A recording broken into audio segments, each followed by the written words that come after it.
Chers frères et sœurs, que la paix, la miséricorde et les bénédictions d'Allah soient sur vous tous, où que vous soyez dans le monde. C'est un immense privilège pour moi de me retrouver au milieu de vous aujourd'hui, dans ce cadre chaleureux et bienveillant, pour partager ces moments de réflexion intellectuelle et spirituelle. Je vois parmi nous aujourd'hui une merveilleuse diversité. Des musulmans venus fortifier leur foi, mais aussi des visiteurs, des amis chrétiens et des chercheurs de vérité venus avec un esprit ouvert et un cœur sincère. Sachez que vous êtes tous les bienvenus. Le dialogue éclairé, la recherche de la sagesse et le respect mutuel sont les piliers fondamentaux de toute quête spirituelle authentique. Lorsqu'on m'a transmis la question qui nous réunit aujourd'hui, j'ai ressenti l'urgence d'y répondre de la manière la plus claire et la plus profonde possible. Quelqu'un parmi nous, sans qu'il soit nécessaire de nommer cette personne car la sagesse appartient à tous, s'interrogeait sur ce sujet percutant et crucial. L'erreur que 90% des musulmans font le vendredi et contre laquelle le prophète Allah nous a avertis. C'est une question capitale car le vendredi, Jumu'ah, n'est pas un jour ordinaire dans le calendrier islamique.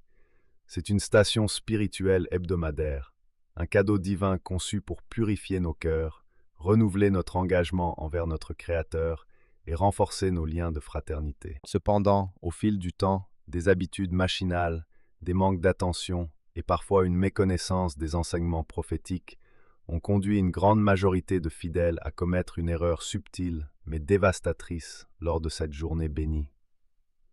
Avant d'entrer dans le cœur de cette erreur et d'examiner en détail ce que le noble prophète Muhammad nous a enseigné, je souhaite m'adresser directement à vous qui regardez ce direct. Si ce contenu vous apporte de la valeur, éclaircit votre vision de la foi et enrichit votre quotidien, je vous invite chaleureusement à vous abonner à la chaîne, à aimer cette vidéo, à la partager autour de vous pour répandre cette lumière et à écrire en commentaire « Allah Akbar » pour manifester votre gratitude envers le Très-Haut et faire rayonner ce message d'unité et de rappel. Pour comprendre la gravité et la portée de cette erreur, il convient d'abord de poser les bases de ce qu'est le vendredi dans la tradition islamique et comment il s'articule avec les enseignements universels du Coran. Allah le Très-Haut dit dans la sourate Al-Jumu'ah, « Ô vous qui avez cru, quand on appelle à la prière du vendredi, empressez-vous à l'évocation d'Allah et laissez là tout négoce. Cela est bien meilleur pour vous si vous saviez. » Ce verset établit un ordre divin clair, une interruption volontaire et consciente de la routine terrestre au profit d'une élévation spirituelle. Ce n'est pas simplement une obligation rituelle, c'est une invitation à se détacher des préoccupations matérielles pour se reconnecter à l'essentiel. Pour nos frères et sœurs chrétiens qui partagent avec nous ce direct, cette notion de consigner un moment sacré dans la semaine pour honorer le Créateur et méditer sur ses paroles fait écho aux traditions prophétiques les plus anciennes, témoignant de la continuité du message monothéiste à travers les âges.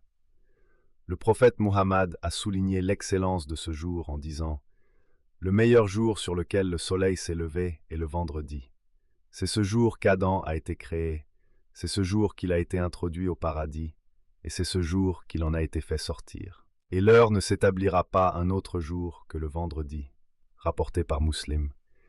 Il s'agit donc d'un jour cosmique, chargé d'histoire et de destinée. Alors, quelle est cette fameuse erreur que tant de croyants commettent, souvent en toute bonne foi, gâchant ainsi l'immense récompense promise par Allah?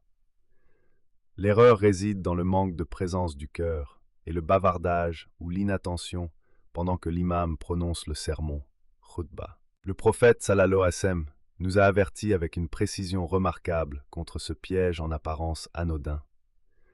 Dans un hadith authentique rapporté par Al-Bukhari et Muslim, le messager d'Allah a dit « Si tu dis à ton compagnon « Écoute en silence » le vendredi pendant que l'imam prononce le sermon, tu as déjà commis une futilité. » Méditez sur cette parole. Dire à quelqu'un de se taire, ce qui est en soi une ordonnance du bien et une tentative de maintenir le calme, est considéré comme une parole futile, lagou, si cela est fait au moment de la khutbah. Et celui qui commet cette futilité perd la récompense complète de sa prière du vendredi. Si dire « tais-toi » annule le mérite du vendredi, que dire alors de ceux qui manipulent leur téléphone portable, qui vérifient leurs messages, qui murmurent entre amis, ou dont l'esprit vagabonde complètement vers le travail et les soucis mondains pendant le sermon. C'est ici que réside la tragédie moderne. Beaucoup d'entre nous abordent le vendredi comme une simple habitude culturelle ou un devoir social mécanique. On se lave, on met de beaux vêtements, on se rend à la mosquée, mais notre esprit demeure captif du monde extérieur. Or, l'écoute du sermon du vendredi n'est pas un spectacle passif, c'est un acte d'adoration majeur, ibada, qui exige une présence d'esprit totale et un cœur humble. Allah nous rappelle dans la sourate Al-Araf, et quand on récite le Coran, prêtez-lui l'oreille attentivement et observez le silence, afin que vous obteniez la miséricorde. Bien que ce verset concerne la récitation du Coran, la règle d'écoute attentive et de silence solennel s'applique pleinement lors de l'exhortation du vendredi, car le sermon est censé être une explication et une application vivante de la parole divine. En examinant cette recommandation prophétique de plus près, on découvre une pédagogie extraordinaire visant à éduquer l'être humain à la discipline spirituelle et à l'écoute active. Dans notre société contemporaine, marquée par les distractions perpétuelles et le flux incessant d'informations, la capacité à s'asseoir en silence, à écouter attentivement sans interrompre et à laisser une parole de sagesse pénétrer son cœur devenant extrêmement rare. Le prophète Borégou, à travers ses avertissements, nous apprenait l'art du silence intérieur.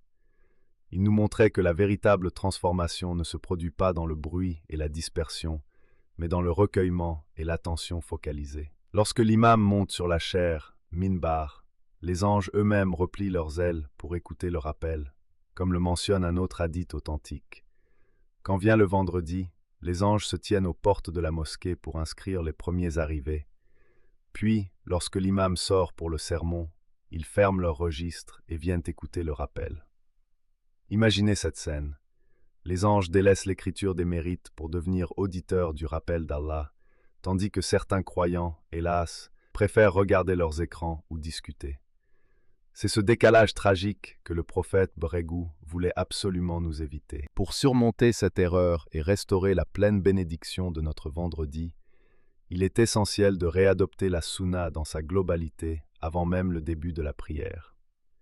La préparation commence tôt le matin ou dès la veille au soir. Le prophète sallallahu alayhi wa sallam a recommandé le lavage rituel, ghusl, l'utilisation du bâton de siwak pour purifier la bouche, l'application de parfums pour les hommes, le fait d'arborer ses plus propres vêtements et surtout le fait de se rendre à la mosquée de bonne heure et en marchant avec sérénité. Arriver tôt permet d'accomplir des prières surérogatoires, de lire la sourate Al-Kahf, la caverne, dont la récitation entre deux vendredis illumine le croyant d'une lumière spirituelle, et de faire monter des bénédictions sur le prophète sallallahu alayhi wa sallam. Lorsque le croyant accomplit ces étapes préalables, son cœur s'adoucit et son esprit se prépare naturellement à accueillir les paroles du sermon avec l'humilité et la concentration requise. Cette dimension de discipline et de respect envers le sacré parle à toute personne en quête de spiritualité, quelle que soit sa tradition. À nos amis chrétiens présents parmi nous aujourd'hui, cette exigence de recueillement rappelle l'importance de la vénération dans la maison de Dieu et la sanctification du temps offert au Créateur. Dans nos échanges d'idées, il apparaît clairement que la quête d'une connexion authentique avec le divin nécessite de dépouiller l'ego de son agitation habituelle. Le Coran n'a de cesse de nous inviter à la méditation, tadabour et à la raison. Allah dit dans la sourate Sad 38-29 « Voici un livre béni que nous avons fait descendre sur toi, afin qu'il médite sur ces versets et que les doués d'intelligence se rappellent. » La méditation ne peut se faire dans la distraction. Ainsi, le silence imposé lors du sermon du vendredi est la condition préalable indispensable à cette méditation salutaire. En résumé, l'avertissement du prophète concernant l'erreur du vendredi est un appel au réveil des consciences. Il nous rappelle que les rituels sans intention et sans présence du cœur risquent de devenir des coquilles vides. Ne laissons pas l'inattention, la précipitation ou les futilités du monde matériel nous priver des trésors de miséricorde, de pardon et d'élévation qu'Allah nous offre chaque vendredi. Prenons l'engagement ferme, dès aujourd'hui, de transformer notre approche du jour de Jumu'ah. Préparons-nous spirituellement et physiquement, Arrivons tôt avec un cœur avide de rappel et faisons preuve d'un silence absolu et empreint de respect dès que l'imam prend la parole. Je remercie du fond du cœur chacun d'entre vous pour votre attention, votre présence inspirante et la qualité de ce moment de partage. Que vous soyez musulman désireux d'approfondir votre pratique ou visiteur curieux d'en apprendre davantage sur la beauté et la profondeur de l'islam, sachez que ces portes de la réflexion restent toujours ouvertes.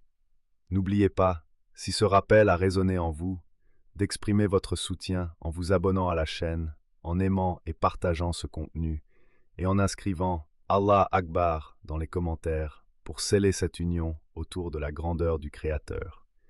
Que la paix d'Allah, sa grâce et ses bénédictions abondantes reposent sur vous et vos familles.